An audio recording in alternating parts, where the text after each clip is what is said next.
Welcome back to the SpeakPact show. Super excited about the guest that I'm bringing you today. I've had the incredible privilege of working with her in the past, and she is the master when it comes to branding yourself through PR and through media. Gloria Chow, welcome to SpeakPact. Thank you for having me on. I'm so excited to get into it. Well, I love your devotion to doing PR right? There's a lot of things that we think we can do when it comes to pitching media, getting our name and our brand out there, but you really have a different approach and you've devoted your whole career to it. So I'd like to just kind of dive into that. What got you interested in PR in the first place? If anyone is thinking of a career shift, this episode is for you because I did not ever work in a traditional PR environment. So I never worked at an agency, a marketing agency. I actually was in government and it was like golden handcuffs, right? I was a diplomat. I had the security clearance. I had, all the travel, but it just wasn't for me. I always knew I wanted to be an entrepreneur and I wanted to make a bigger impact. So I left government service and I always wanted to see people win. I loved referring people. I'm always that woman who's always like hyping all my friends up. And so I wanted to work in PR because what better feeling than to see someone get featured? I applied for probably like 1,000 PR jobs, couldn't get a single one because they wanted very cookie cutter PR agency experience, which I didn't have. And so I said, you know what?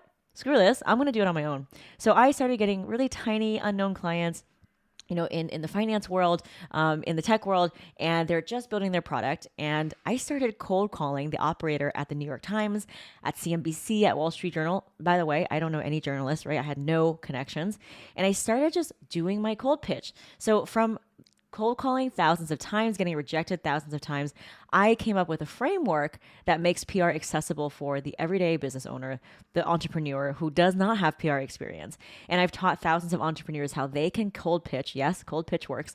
How they can cold pitch and get featured in the world's top magazines and podcasts without needing to pay to play or needing to hire an agency.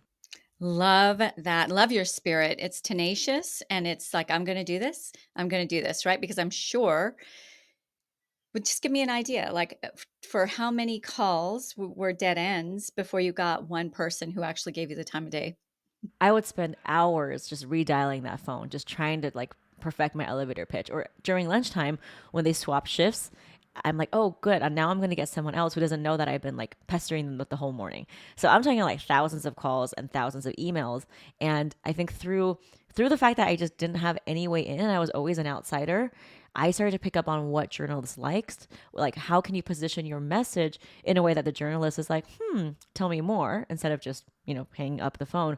And that's what we all need to learn because no one is a better advocate for ourselves than ourselves, right? Even if you hire someone else to pitch for you, they're not going to care and understand about your story, your expertise, your customers, your insight. So that's why, as entrepreneurs, as thought leaders, we need to hone in on the skill. We need to know how to pitch. We need to know how to drive specificity and relevance in our message. We need to know how to get someone to say yes on the other side of the send button. And that's really what I teach in my CPR framework, which we can get into a little bit. Yeah, excellent. And you know what?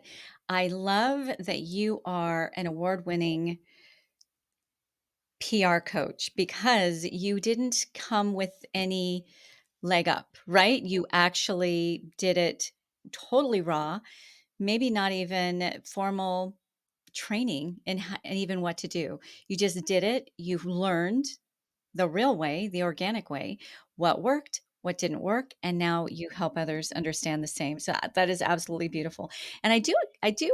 Um, so as you know, I'm a speaker agent, and when I get a speaker who is willing to do what they can do on their side, along with my pitching and what I'm doing, they go that much further faster, right? Those who kind of just sit back and yeah, just tell me when to get on the stage. I generally don't even accept representing that kind of a spirit of a person. Nothing wrong with it. It's just a different kind of vibe, a different kind of agency that they're looking for. But you're absolutely right. As much as I could understand them and pitch them and be passionate about the message and what they bring to the table, it's never going to be like you doing it for you. And so if we're both out there doing it, double the duty, right? And double the power. Yeah, So, I exactly. love what you said there. And the confidence too, the confidence that it builds, that it creates. I think one of the distinctions we must make is that we're all great marketers, right? We know how to sell, we know who our services are for, we know who we serve. But in order to get featured in the media, you need to do that work of translating your marketing pitch into one that is newsworthy. So I'm talking about relevancy. I'm talking about pitching a story that's related to the seasons and not so much about yourself. I'll give you an example. We have a dermatologist who makes a sunblock lotion. And so his whole thing is like, skin cancer awareness. Like, you would think that summertime is the only time that he would be pitching. But no, he used my methods and he pitches all year round about skincare topics. So, for example, he even pitched and got on a feature on everyday health for a Halloween story about how Halloween candy is wreaking havoc on your skin. Mm. So, do you see how when you shift your perspective, there's a blue ocean of opportunities open for you, but you just have to step into that? Because normally we would not think about Halloween candy or Halloween as like a skincare pitch, but he made it happen and he got featured. Ah, perfect, and he's so right.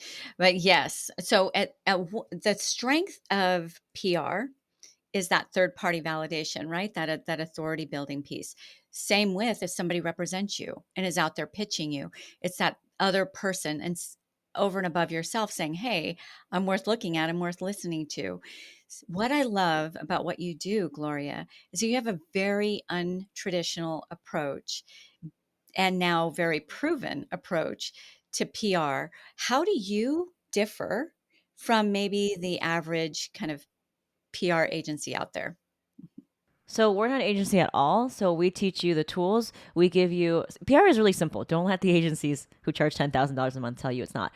It's really just writing a pitch and sending it out. And if you have a list of people who have been writing about your industry, whether it's healthcare, whether it's fitness, then all you have to do is write a pitch and send it out. And so that's what we have in our program, our PR program that you're in. And it's really about knowing how to write a pitch. I have a framework for that called the CPR method. And then we have a media list. And then you create a system where you send a pitch, follow up, and it's a system that is not emotional. It's not like, oh my God, like I don't feel like doing it. It just becomes like every other system in your business. And that drives consistent organic visibility, traffic, awareness, and profitability for your business.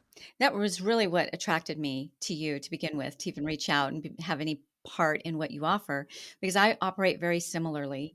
So there's agencies and then there's equippers, right? And there's power in both, but I really liked your approach in that you're equipping me. You're giving me, you're empowering me, equipping me. You're doing some great legwork. You obviously have your consulting is invaluable because you've done it. It's not just a class you took and you're kind of shooting around in the dark. And with speaker agencies, I think is really similar in that you can hire somebody who does it everything for you, but it's not as much power and effectiveness when somebody's doing it alongside you. They're guiding you, they're giving you the tools and resources that you need. And um, you're not an agency going out and looking for opportunities for me or for my clients, but you're putting me in front of the faces of media representatives, which I absolutely loved those sessions because those are always so much fun. You bring in great, great people. Um, you've been featured in Forbes. I mean, your work is obviously getting traction and turning heads. So, how do other than kind of dialing, how do you land top tier media, even if you're in an early stage, maybe not a recognized name? Yeah, so it's really two things. It's knowing how to write a pitch and knowing who to send it to.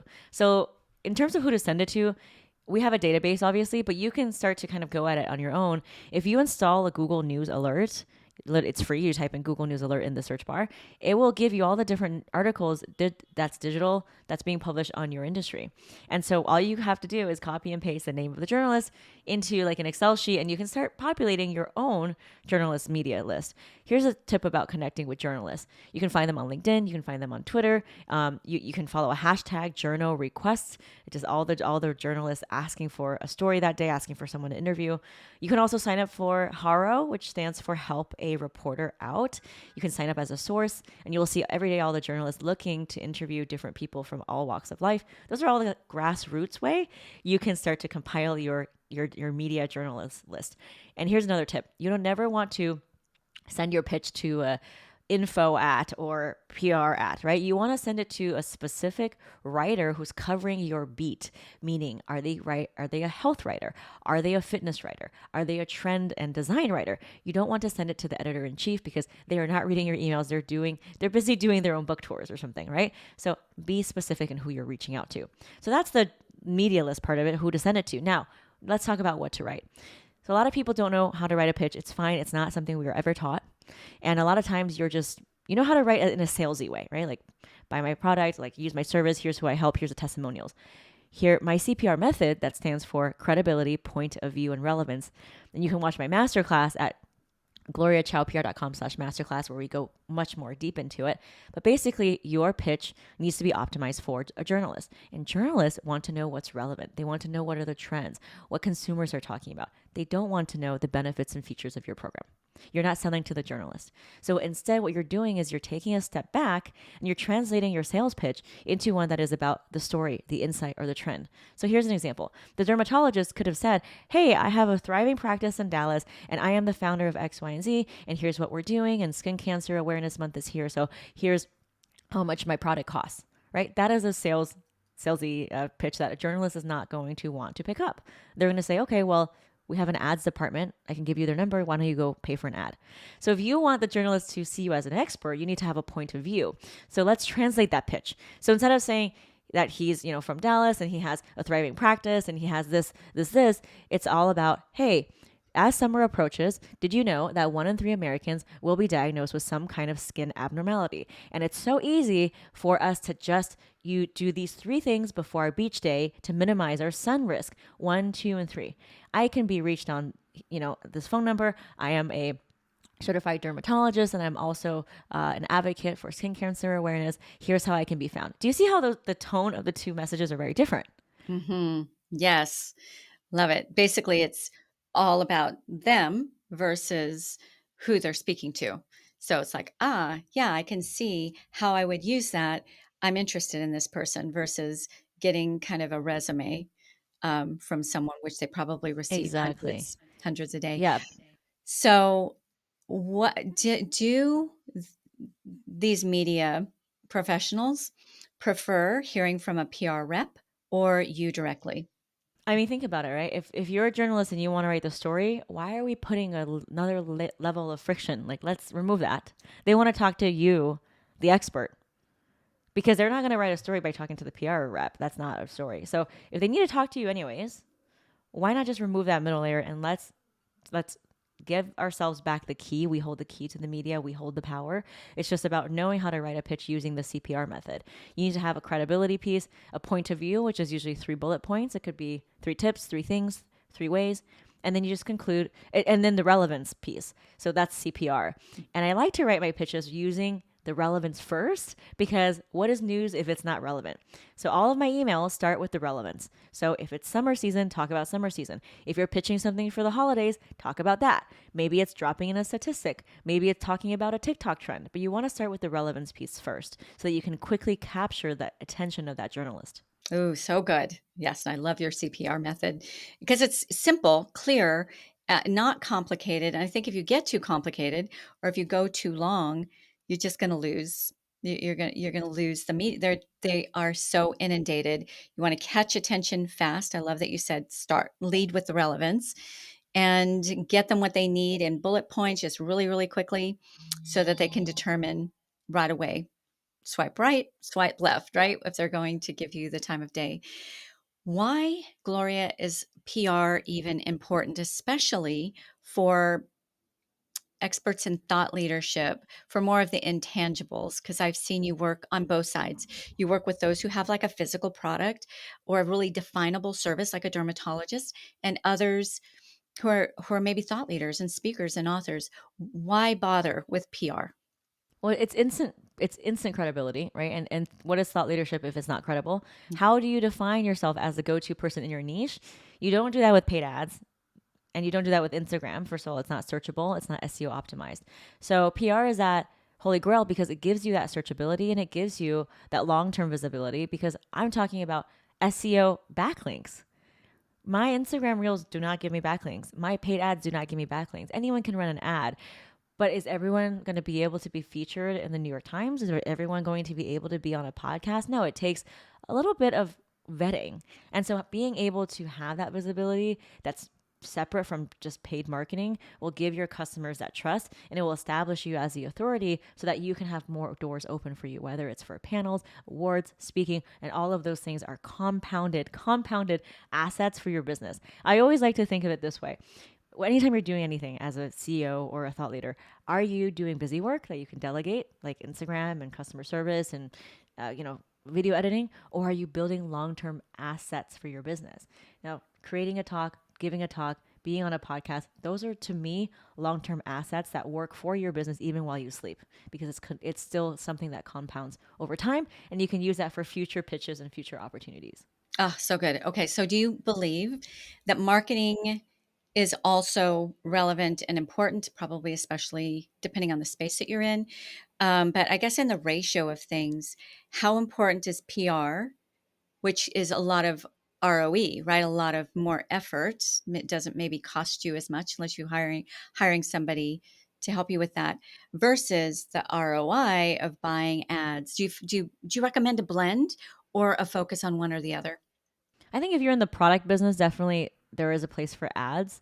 But I will say that with tracking going away, and also, the fact that privacy policies, your ads are really, really going to be expensive, and you're not targeting the right people. So it's just going to be a lot harder from a paid perspective. So if you have a lot of money, if you're a startup, if you have software, yeah, there's a whole avenue out there for you. But what's really going to have the customer buy, right? They're going to Google you. They're going to see what's your mission, what's your story, have you been featured, especially if you don't offer a software, especially if you're a thought leader and you're a provider. If you're in the, a consultant, that's really what's going to help you beat out the competition. If I'm looking at a consultant and I'm comparing the two, they offer the same thing. Who is the one that has established their thought leadership? And that's going to be through PR, Mm. not through better marketing or a better website. I'm so on board with you there because I let my speakers know all the time.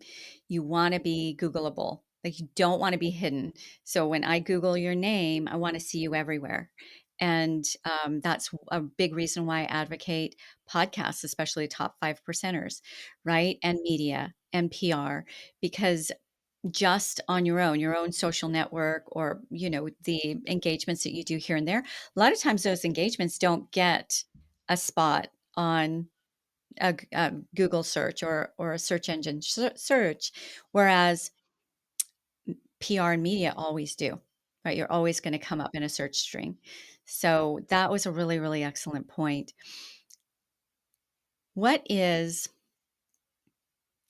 a way to approach I guess what I'm asking is, what's a wrong way to approach, let's say, a media expert or somebody who is a reporter, those kinds of things, with regards to, let's say I'm a thought leader.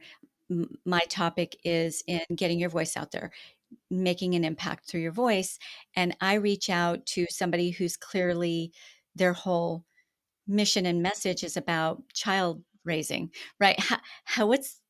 What's a waste of time, what's a good use of time, and what closes doors versus open doors? Well, you want to make sure that it's relevant to what the journalist is covering. That's the basics. So I wouldn't pitch something about public speaking to someone who writes about technology, right?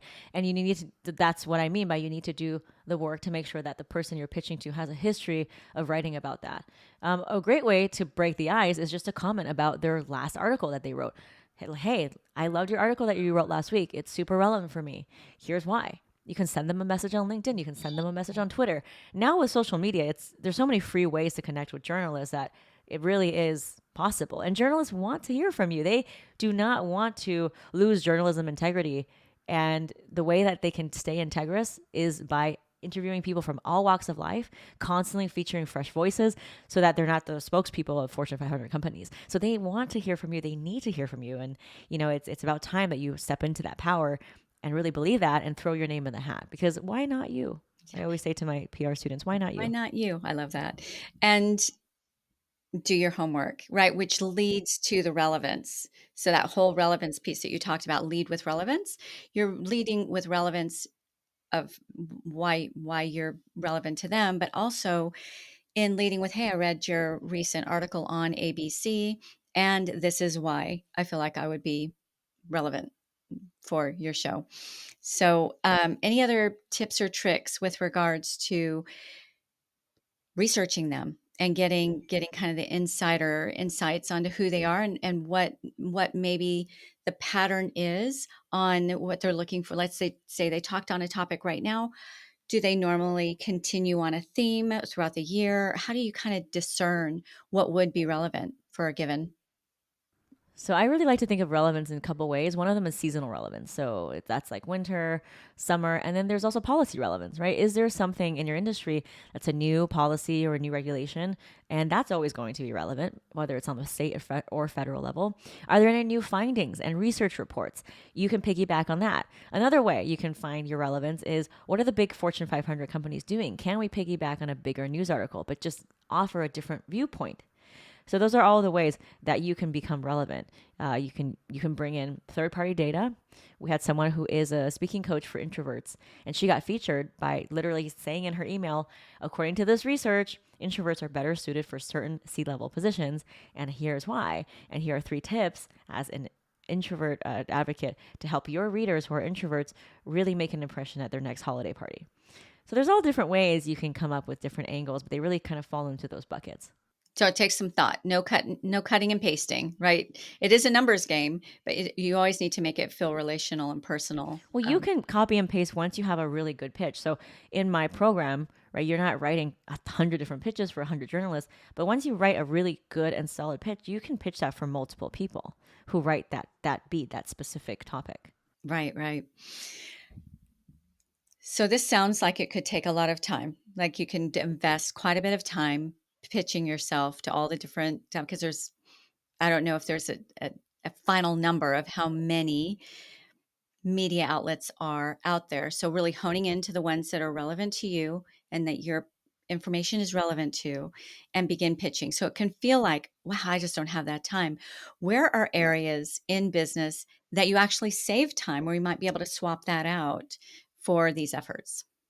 Well, we help you do that in my program, so you're not ever Googling anything. But I always say, it's not about what we don't have time, it's how you're spending your time. So all that time you're spending writing one blog post that maybe 3 people will read, I'd rather do spend that time and write a really good pitch and pitch to 10 different podcasts. Here's why. If I can get onto one podcast, that's 20 pieces of content I can repurpose. Using one video podcast, I can create YouTube shorts, I can create clips, reels, Instagram lives, audiograms, carousel posts, and newsletters and blogs. So I'm always thinking about how can I work harder and leverage my time. And to me, making 10 different reels on social media is not worth my time. It's not searchable and it gets no views. So I would rather pitch all day and then repurpose that for the other buckets of marketing. So it's Ooh. really about rethinking how we do our time. For me, PR is not another thing to add to your list. It's probably the most smartest thing that you can add that's going to give you the best ROI for your time, because then you can again reuse that for so many other parts of your marketing. That was gold. And really, you've alluded to this already, and I just want to reiterate that anybody can be featured. It's all about the approach and the relevancy, right? It's just like, I'm not already A, B, and C, not already recognized. That's not what they're looking for. They're looking for, would my audience be interested in what you bring to the table? So that, and it's your job to make sure to pitch it in that way. And Gloria is a queen when it comes to helping you really put a solid pitch together. I would say always personalize it to a certain extent, but the core of that pitch does not need to be rewritten for every pitch that you make. If you make 10 a day, 20 a day, and it is a bit of a numbers game. You need to be patient and tenacious and not just feel like, I sent out 10, I'm going to sit back and just see who answers me back, right? It's still, even though we've got Gloria's methodology now, it still is a numbers game. So, Yeah, I mean, same thing with making reels on Instagram, except you don't control that. You have less control of that. Same thing with ads. And the thing about the pitching is that it compounds. So you're getting SEO traffic, you're getting backlinks. And then if you get onto one podcast, not only do you have 20 pieces of content you can repurpose for your own social media, but then you can get onto other people's podcasts who are in the network of that same podcaster. It's as easy as saying, hey, I love this chat so much. Can you recommend 3 people who could benefit from, me sharing this value to their audience? And so it keeps going. And that's what I mean by PR is a thing that really compounds, and it's the highest leveraged use of your time as a CEO. So relevant. So good. So tell me a little bit about, just really quickly, the difference between earned media and paid media and everything in between, right? So, what is the value of earned media, which takes a lot more of your effort, versus paid media, which maybe takes more out of your pocket? So paid media is an ad. So if let's say me and you are reading an article and I see an ad, is that going to really persuade me to work with someone? No, because it's going to say advertising content. Earned media is editorial, is you using the CPR method, creating a pitch, positioning yourself as someone with an insight, and then you get featured in the New York Times as someone who's offering expertise. It's a completely different ball game. You can have both, obviously. There's room for paid and there's room for earned. But earned is going to be the most credible, most searchable, most long lasting. And that's why that's really kind of the grand prize, if you will, because it's got that credibility. Anyone can do paid media. I can run an ad tomorrow in the New York Times. But am I going to be featured in an article? Is a journalist going to vet me and say, you know, I like what she has to say. I'm going to interview her on a story about healing or something. So I think that those are the main big differences. I think there is a room and time for both. But I will say that the most profitable businesses, the most respected businesses, they all have that earned media. I'm seeing a lot more hybrid pop up, even with podcasts where you actually pay to be on the podcast, but they still have to vet you. And by vetting you and bringing you on their show, they're still endorsing that you're somebody to listen to, right? Whether or not they agree with all of your content, Sure. they're still. So, what do you feel about even magazine articles? So nowhere on it says advertisement, but there's a fee to maybe pay to No, be they in the. have to. They have to say that there's either an affiliate thing or they can't they have to disclose it first of all. So even if they don't say that it's paid, it's in the fine print somewhere, or it's saying that this is they earn affiliate commission. So automatically as a reader, right, you can interpret it how you want. But if I know that a podcast or an outlet is taking money for it, probably not going to trust their recommendation as much. And I think that's why a lot of outlets like Forbes are diluting their brand, because there's a lot of kind of the pay to play things where you can pay and you can write an article. So I don't think it's as credible. So it's up to the reader and the audience to discern. But for me personally, if I knew that someone was paying to get on a podcast, then I would maybe reconsider that. I would say, okay, they are vetted, but they also paid, so maybe they have certain resources that has allowed them to get there. Right. And that's so good. And it's getting harder and harder to spot. There's whole magazines out Mm-hmm. now, and maybe in the very back or the very front in small letters, it says that this is a paid magazine, whatever it might say. But it's sometimes difficult to even see that. But in my point of view, a lot of w- emerging speakers, emerging thought leaders are getting fleeced, $10,000 and we'll put you in 5 magazines, and they're all paid. There are all these like throw together magazines that I can spot them a mile away, right? I know that this isn't an actual magazine. This is people paid to get their And no one feature in reads there. those magazines. No one is caring about those weird award categories of 40 under 40 or 50 under 40. No one recognizes that. So I think our customers are more discerning than ever, Yeah. and we know we know when you've paid for something. Yes. Ah, really good point. Really good point. Okay, really quick. Wanted to touch on gift guides because you're really big on gift guides. Are gift guides relevant for thought leaders, those who have information, versus a product to sell it? Have you seen that utilized in an effective way? Mhm. Well, it all depends. Do you have something that's giftable? If the answer is yes, why close yourself off to it? I'll give you an example. We have a photographer, and she was on Well and Good, and she got a huge spread. And we basically thought out of the box, and we pitched her boudoir photography as a self empowerment gift to give yourself this Valentine's Day. And it was a beautiful full page story with her beautiful photography, and it was all about women's empowerment. So, it's not typically what you think about a gift guide, but she still was featured. And now she has SEO going back to her website. Anyone that Googles her, you can see that. So, I mean, you tell me, right? It depends on if your service is something that can be gifted, then you can definitely finesse an angle for it to work for that season or that holiday. Ah, yes, and I've been trying to think of ways that I might be able to utilize that, and I haven't spent enough time or energy to think about that, but, um, there are definitely you can get creative, like, really put your thought to it, and there's always a way. So tell me a little bit about your small business PR podcast. I am a listener, I'm a fan, I'm a follower, I love it. Who's it for? What kind of people do you bring on there? And also, who are you looking for guests? So my podcast, Small Business PR, is all about making PR and marketing accessible to the everyday small business hero. We demystify what PR is. We get real journalists from top tier outlets like Business Insider and Refinery and Wall Street Journal, and we ask them the questions that you can't Google. So we ask them like, what is the right way to connect with you? What is the worst pitch you've ever gotten? All the things, because I really believe that everyone should be seen, regardless of how much money or not that you can pay an agency. So it's about demystifying PR. I also talk a lot about mindset because the number one thing that stops small businesses from actually ever pitching and seeing that this is opportunities available for them is the mindset. We talk a lot about mindset. We also go into actionable strategies on when to pitch when. So we talk about, Q1 angles. We talk about gift guide angles. We talk about seasonal angles. I also sometimes read the worst pitches I receive.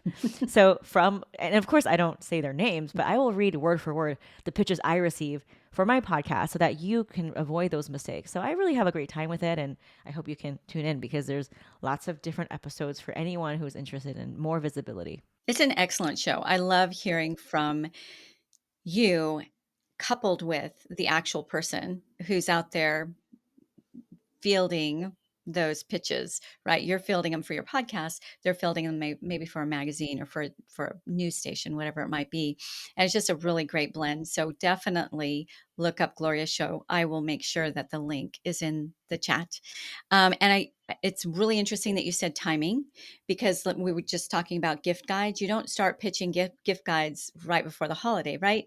It's months before you want to approach them or else you're out for that year. They already have that set, who it is that they're gonna feature. Not necessarily, because there's a Really? lot of last minute gift guides, especially if it's digital. We have so many founders who pitch like a week before to get onto last minute Christmas gift guides. Like how many times, like raise your hand if you've been guilty. I'm one of them where you just like are very last minute. So there's always a story, and there's even stories after Christmas on how you can spend your gift cards. So I Ah, actually talked to the shopping journalist who writes like 60 gift guides, and she says that she's getting pitches all year round and she's writing stories all year round, even last minute digital gifts like the day of Christmas for people who are really like real procrastinators like me.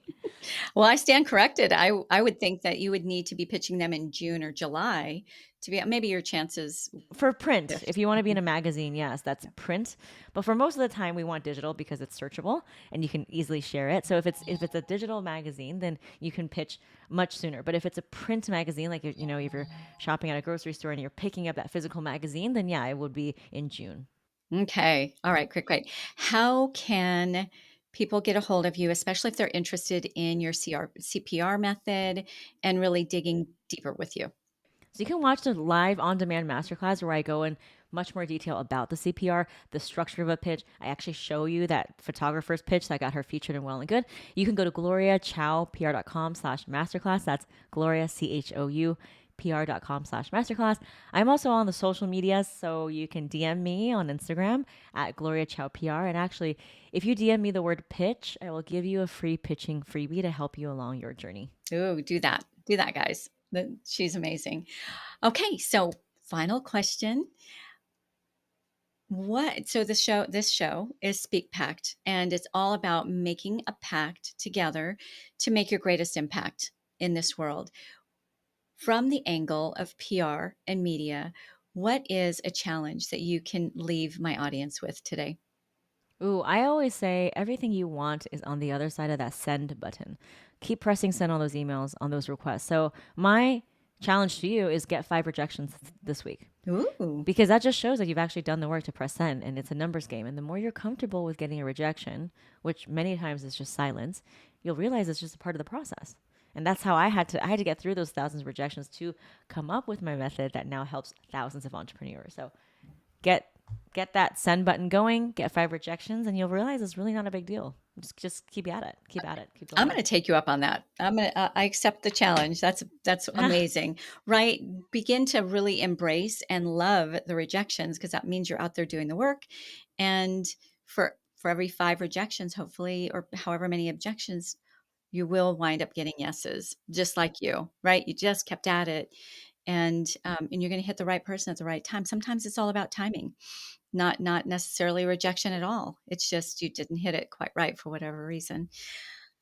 Excellent insights. So appreciate you being with us today, Gloria, and look forward to hopefully having you back at some point. Thank you for having me. All right, we'll say ciao, ciao for now.